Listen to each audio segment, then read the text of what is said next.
people here. But I guess this is not for them.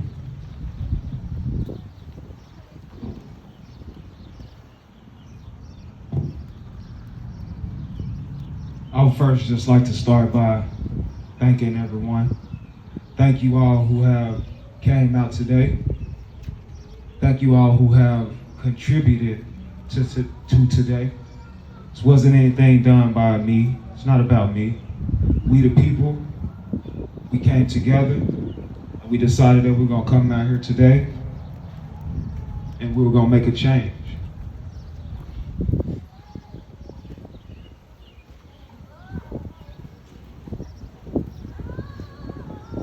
I would like to, at this time first, to give a special thanks to those law enforcement officers who are out here on these front lines and who really operate under the code of protect and serve. The others, this ain't for you. 8 minutes. 8 minutes. That's how long it was. He sat there with his knee on this man's neck for 8 minutes. And nobody did a thing.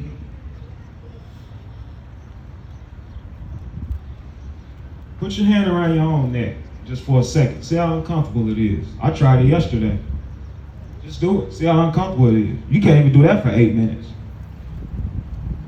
Squeeze a little bit. You know, you can't do that for 8 minutes. Imagine that.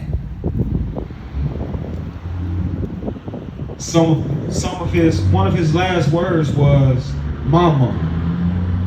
This is one of his last words was mama. Black mothers, I know you're tired. We're with you. We're with you. I did not want to come. I did not plan to be standing here. I didn't plan this, and I didn't want to do this. But everything that I've been through, from growing up in Lone Oak, to leaving Lone Oak and going other places, to coming back to Lone Oak to root my family and my businesses. All the things I've been through personally, everything, all that has led me here to stand before you today. It's very hard, and I thought for a long time and I didn't want to do it, but I have to do it.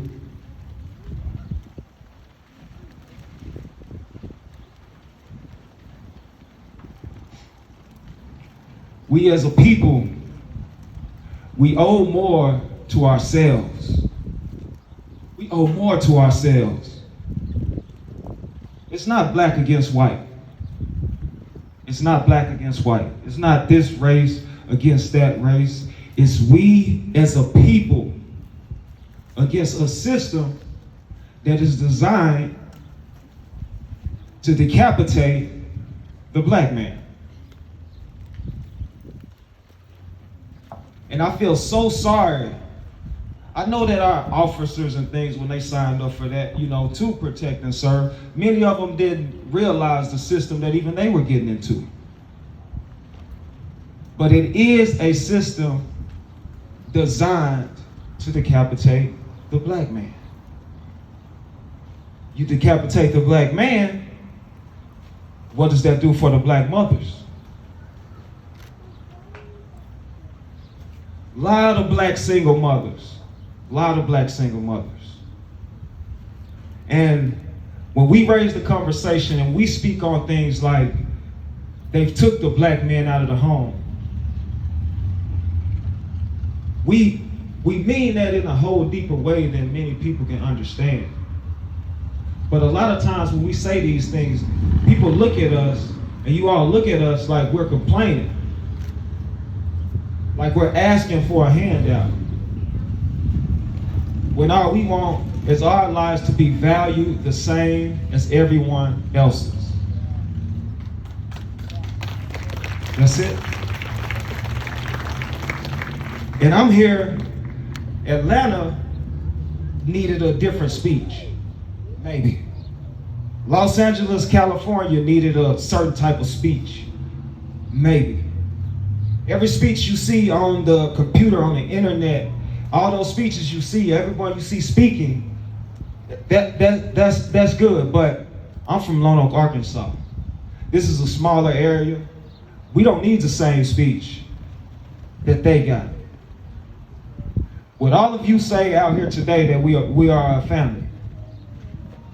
Yes. We're a family, right? We're supposed to be a family. Yes. You know, that comes. I had to tell one of my friends who I was speaking with that even as a friend, family goes further than a friend, but even as a friend, if you don't stand with me, you are not my friend. No exceptions.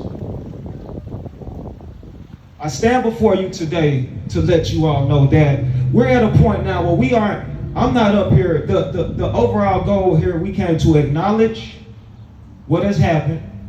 We came to show empathy towards that. And then we're here to unify and come together for change. Because we owe ourselves more as a people. It's not, and I've been getting in Lone Oak. That's why I say that we need it's different here. Because what I got from a lot of my friends of different races who came and talked to me, the conversation was mostly, well, we don't understand. Nobody understood. Nobody understood. Everybody doesn't understand. But this is what Colin Kaepernick kneeled for 4 years ago.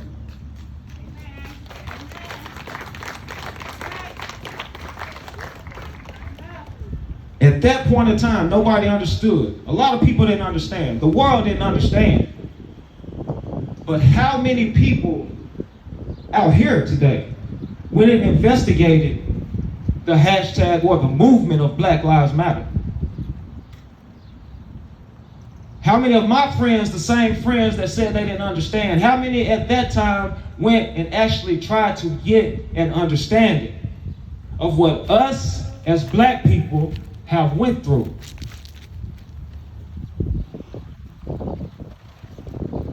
We're tired. I'm tired.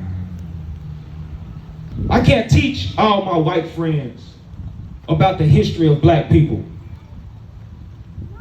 It's up to my white friends to go and learn the history of black people.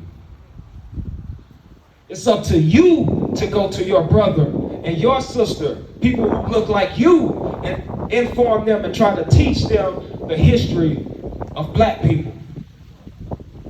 Because if you understood the history of black people, I guarantee you that you will feel, if there's no hatred, you will feel that our lives should be valued the same as others. Colin Kaepernick, he kneeled, and it's always a comeback when we try to do something.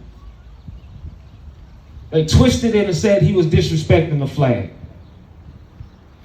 God, country, that's what America is, right? Isn't that what our flag represents? Equality, unity. That's what that flag represents, right? And we understand, I understand, a lot of you out here got great-great-grandfathers, and you know they fought in some of these wars. And that brought about a sense of pride for you. And I understand. I understand that that's why that flag means that to you. Some of you may have your great-grandfather's medals sitting at home just, right now. It's proud to look at him. He fought. He may have even died there. So I understand that. But do you understand that our ancestors and our great-great-great-great-grandfathers, they fought right along with yours?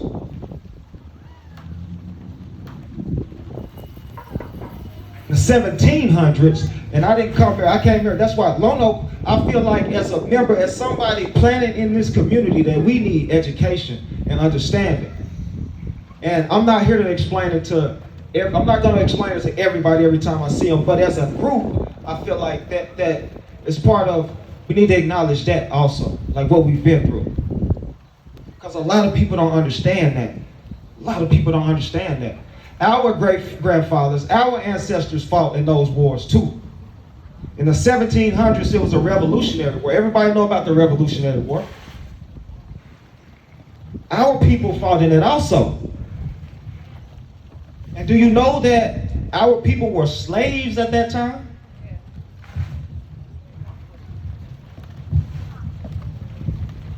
Do you know that they promised these men, if they go and fight, when they come back, they will be free? That was the promise. They came to us when they were down, when they were out. They were being outgunned, they were being defeated, so they came to the black man. To the slave that they had abused, they had mistreated. And we had to go fight beside the same people who hunted us. The militias that they fought beside were the same people that hunted them when they would escape. Did you know that? Your great-grandfather came back, maybe bought a piece of property, maybe did something, maybe it's some property that he's passed down to you today. My great-grandfather, or great-great-great, however far back that goes, he came back to be a slave again. He did not have anything because he wasn't willing to work hard. He didn't have anything because he did not have equal opportunity. And his life wasn't valued the same as others. That's why. Understand it. Our kids are different colors. When you see that neighborhood over there, that houses are smaller, yours is bigger, it's not because your parents have just worked harder than all those people over there. That's not the case.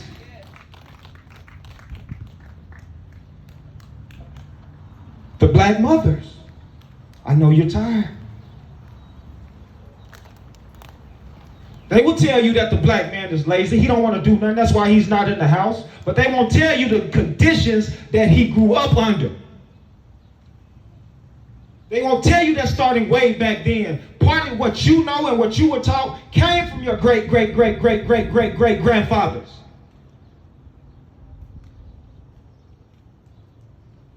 We contributed to the cause also. Tuskegee experiment. Anybody know about that? I won't ask you to raise your hand if you've ever had an STD. I'm not going to ask you that right now. But just know that my great ancestors were out, they were working, they had never even visited a doctor.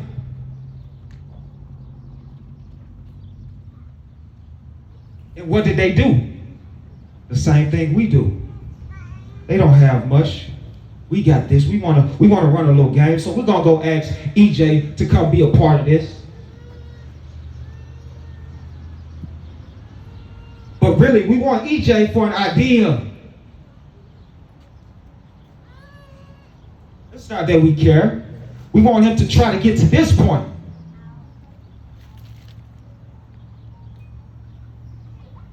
Six hundred black men. When he got these men, they told these men, that they were being vaccinated.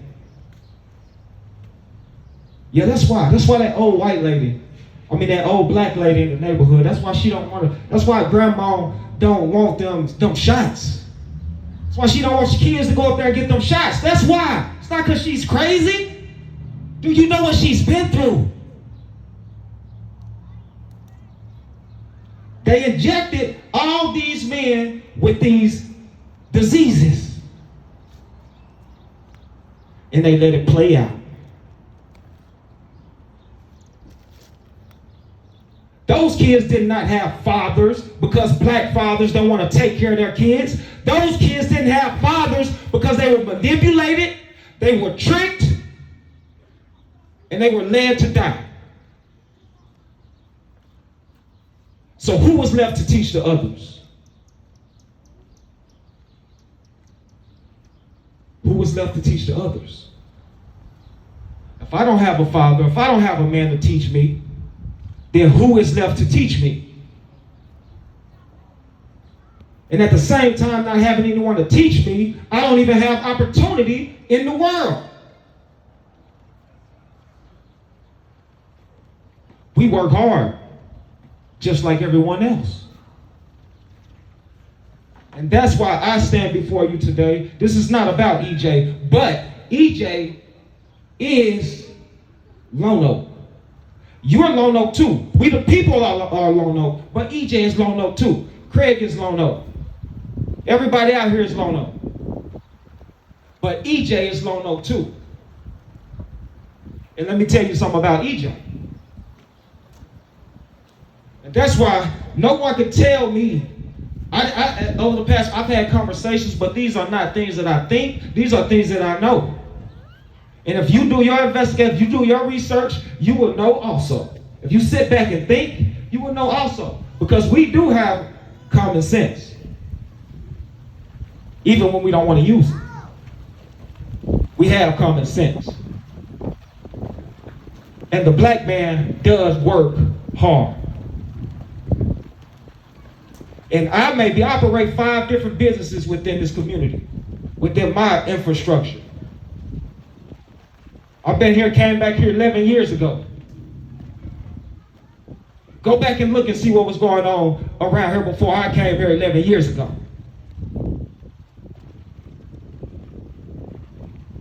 And like he said, I don't come out all the time talking this and saying this, but I'm standing up here speaking emotionally from my experiences within this community. I'm in this community.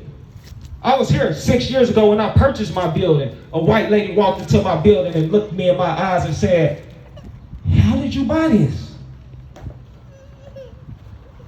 That happened right here. 2009. I rented this building right here upstairs where Hardy Front Street is, Loft is. I rented that building 2009, 10. You know, the chamber came and told me that, if you don't join the chamber, we like to take care of our own now. It's going to be hard. It's going to be probably hard for you around here. That's what they told me. But they didn't know I was up for that fight. And I didn't join. Because one thing about EJ is I don't care who has the money. I don't care who's the most popular. I stand for what's right. And that's it. If it's not right, then I'm not with it. So from that point forward, I said that I'm not joining anything around here with these people. I'm going to go over here, I'm going to work hard, and I'm going to get it on my own. And since that day, I may be the only one, but I'm maybe the only one. I have not had a single loan from a financial institution within the Lone Oak community. Matter of fact, this black man standing before you today has never even had a business loan. Everything you see that I have over there, everything came from my blood, my sweat, my tears. I worked for it.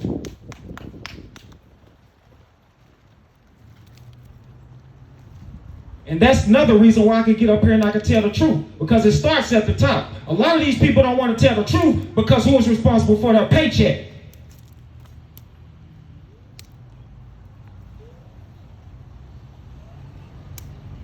And that's sad. And that's got to change in Lone Oak. A lot of people don't want to tell the truth because of who sponsors their campaign. But it starts at the top.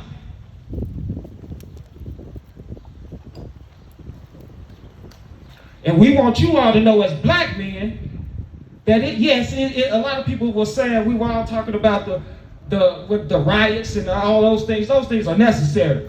I don't promote it. I don't go out and burn stuff up, but it's necessary. What would you do?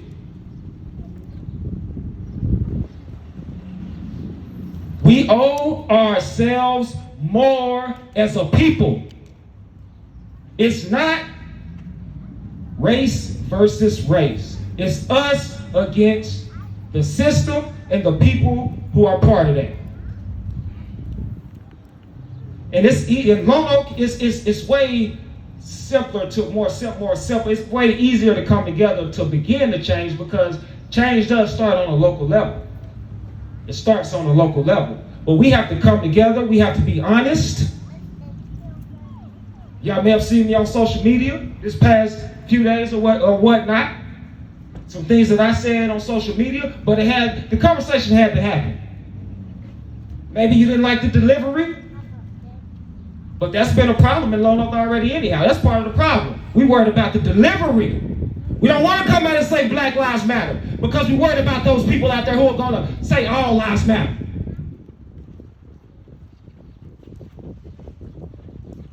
But that has to change. Anybody who knows me, Alyssa sitting right here, all these kids who come into my facility, the teachers out here, if I come in that school right now, it's not going to be black kids that run up to me. It's going to be all of them, because I treat them all the same, with the same respect. I don't treat them all the same, but I treat them all with the same respect. Because when I do go to the school and I see Johnny over there, and Johnny the one ain't got no friends, I don't treat him like these other people. Because now it's time for me to go single out Johnny, and EJ the DJ hang out with Lil Johnny, so Lil Johnny cool now. So now, instead of those kids looking at him funny, they want to go over there and play with him. Because I said it's okay. That's what we need you all to do to your people. Go let them know it's okay. We're okay.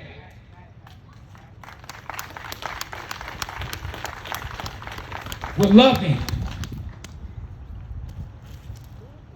But at this point, we're tired and we're not taking no more. And we're not scared. Believe that. We're not scared. In Lone Oak, we have to make a change because we owe ourselves more as a people. And I'm just going to say a few more words and I'm going to get down, but I didn't even look at my notes because I didn't say anything there, but I just let it come out how I felt it should come out. Going forward, we have to unify here today.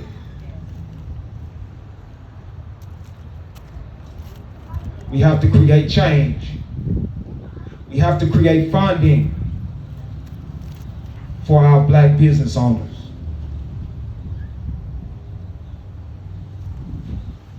We have to educate. We have to educate, as Craig said, as Monica said, we have to educate our children. We have to interact with one another. And we just have to love one another. And yes, don't forget that DJ is all about love. I am leading with love, but also know that I'm in a fight for my life.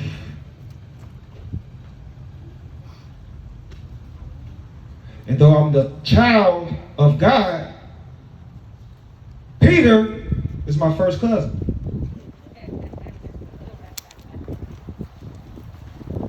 Yep.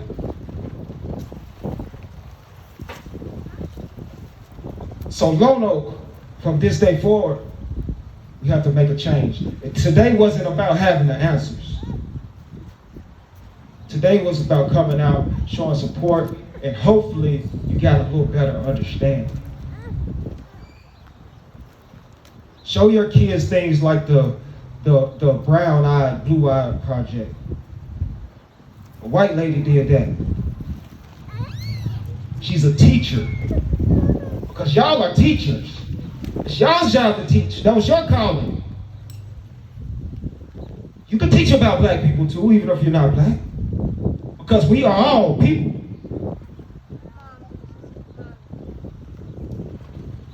Go look at things like that. I repeat, brown-eyed, blue-eyed project. Go look at things like that. Take an hour out of your time and go look at things like that. You can get a better understanding of things. Because part of the feeling is when you can feel sort of what I feel, then you can relate to me more. And that's what that project was about, was trying to make the other kids know what the other kids felt like, somewhat.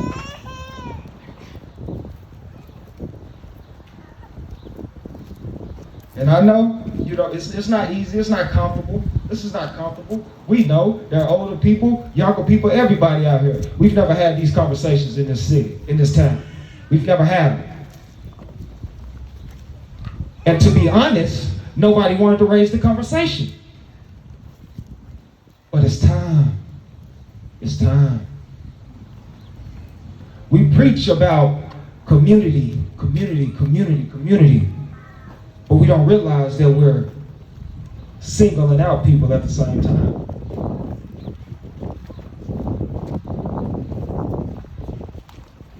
Going back to business. I didn't have enough money to afford a home and a business when I started my business. So I left my home and I moved my family into my business. I slept by the front door with 4 kids and a 2-week-old son because we didn't have any bedrooms.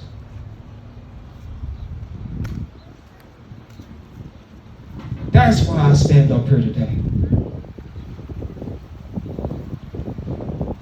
Because it hurts to put in all this work for a community. And when your people need them most, when you need them most, you feel a feeling of hopelessness.